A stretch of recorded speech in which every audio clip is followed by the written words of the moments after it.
I all due respect to the upcoming Supergirl movie, which I am excited about, and the upcoming Clayface movie, the Clayface film that was written by our horror dude, Mike Flanagan, which Mike Flanagan wrote it. I'm interested.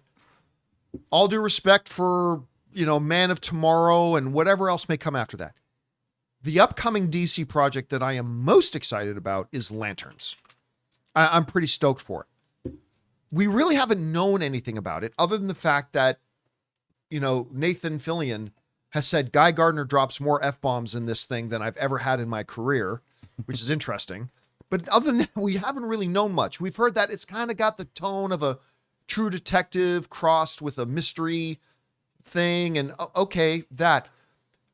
But a new interview was done where we're actually getting a few details, including time period and the dynamic of the relationship between Jon Stewart and Hal Jordan. Let's go over to CBR here, and we'll take we'll read some of the excerpts at length here because I think it's interesting. Where they write, Lantern's creator finally reveals when the show takes place, and it's not the answer we expected. In an early twist is ripe for Lanterns, and it's one that only adds to the intrigue surrounding the upcoming DCU series slated for HBO Max. No worries, it's not of the spoiler variety, hence the lack of warning up top, but it does provide insight into the direction of when the show debuts in early 2026, thanks to Chris Mundy opening up about the timeline in which Lanterns set to take place. Goes on to say this. Our story takes place in a couple of different time periods, and so the challenge was for the characters to be consistent at their core, he told Men's Health before detailing why Pierre is perfect for the role of Jon Stewart.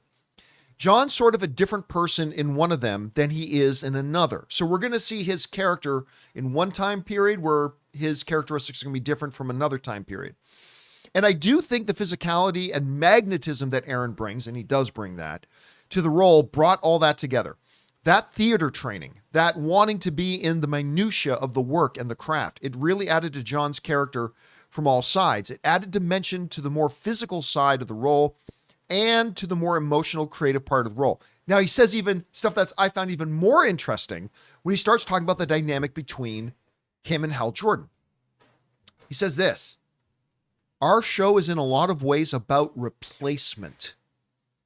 When should someone step aside, and when is it time for the next person to take the reins, said Gundy. That push and pull between those two characters is really important. So much of the power that John has is by not taking the bait, understanding that you lose your power if you're yelling and screaming. That's what we're trying to convey, that he knows he belongs so he doesn't have to overcompensate. In another quote, they said, there's a real balance there that's just innately inside of Aaron. He's big. He's an intimidating presence just physically, but there's a softness to him too. There's a thoughtfulness. You can't teach that. By the way, they go on to say in it is that in a way, this series is kind of Jordan versus Stewart.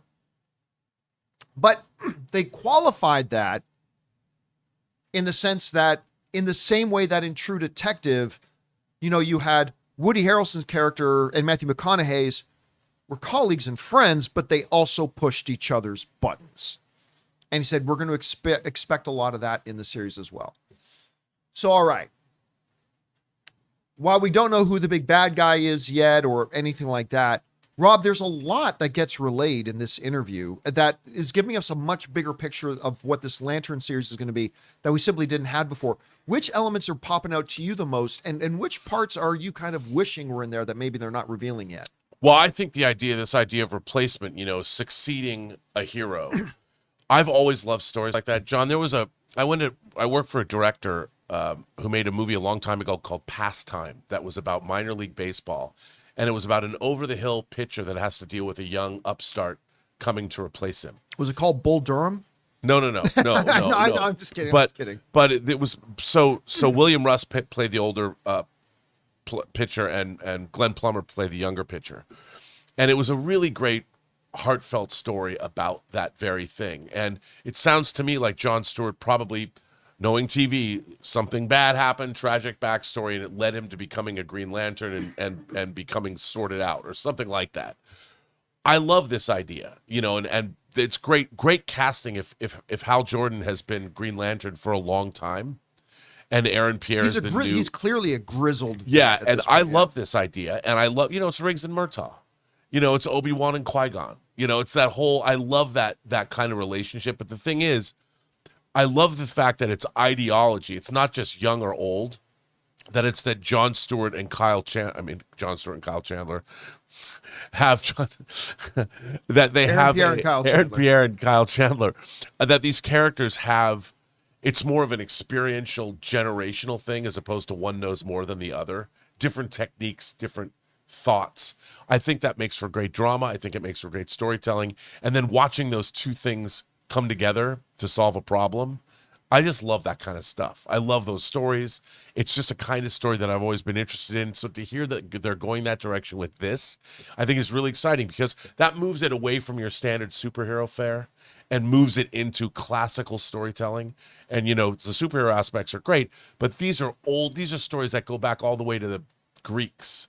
Yeah. And I love this idea. And I think it's so exciting. What they didn't say anything about, the Guardians of the Galaxy or Guardians of Oa, is Kilowog in there? We're going to have the Green Lantern Corps. Right. And I'm sure we'll get to that. But what I like the showrunner saying is it makes it, that's why it's an HBO show. Because they didn't talk about the Guardians of Oa. That they've talked about it like it's True Detective. And the fact that that writer worked on Ozark, worked on the Kyle Chandler movie Bloodlines, and worked on True Detective. I'm like, give me that show. I mean, that's the kind of thing that I think even the Snyder Bros will accept because you've got that gravitas. I'm stoked for this show, and this article amped my excitement level up another 10%. You know how I'd like to see this play out? If we look at recent movies, there was the Brad Pitt film F1. Yeah. Right? Where we had Brad Pitt, who is the seasoned vet. You have this new upstart, hotshot, great driver, and they're dynamic. What I hope Green Lanterns does. Now, granted, I'm a Hal Jordan guy. Yeah, all that kind of stuff. What I would really like to see is that John Stewart is this great new Lantern. He's awesome. But there's still some things to learn. You know what else reminds me of Any Given Sunday? Where, what does he say at the end? The young quarterback says at the end, because, the veteran is in there in the first half and then gets injured. And the young quarterback on the sideline is saying, I just learned more about football in one half than I have in 21 years. Jamie Foxx and Dennis Quaid. Yeah, when he says that, I just learned more about football in one half.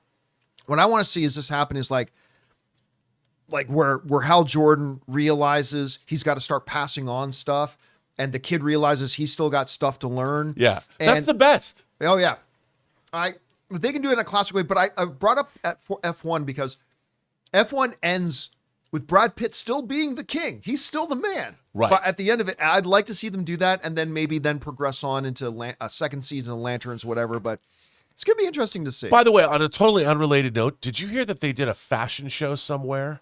And they had Marvel fashion out, like Angela Bassett was dressed. They had everybody from Wakanda. Yeah, and the kid from F1 was there. And the Damson Idris and was that there. got everybody going, oh, he's the new T'Challa. I'm like, we never talked about it. That's a bit of a stretch. It is a stretch there. But I think he'd be a great T'Challa.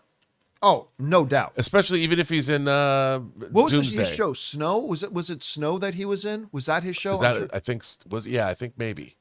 Guys in the live chat, correct me if I'm wrong. I thought his show was Snow. Anyway, he's great. Great. Or Snowfall. Let's just put, do I think he's the guy to do it? Maybe yes, maybe no. But I do know that he's a name that if they announce it tomorrow, I'd be happy with. But I think it's a big stretch just because he attended something. I know, but that's why we didn't make it. Well, he was dressed in the garb or something. He was part of the runway show. But I don't think that's how Marvel's announcing their new T'Challa. Multiverse. They could. They could. I'm not saying there's no chance it's true. I'm just saying right now I think it's a bit of a stretch. But anyway, guys, question is for you. What do you make of all these details coming out about there being multiple time periods, about John Stewart changing from time period to time period, about the Jordan versus Stewart kind of thing, the idea of themes of replacement and all that kind of stuff? All this sounds, like Rob said, very HBO to me. Yeah. I'm excited about this. Whatever you guys think, jump down to the comment section below and let us know your thoughts. Hey guys, thanks so much for watching this video. Make sure you like the video, leave a comment, and subscribe to our channel. And don't forget, we have a daily podcast called the John Campea Show podcast, available on Apple Podcasts, Spotify, or your favorite podcasting app of choice. Go and subscribe to it today so it'll be there when you need it.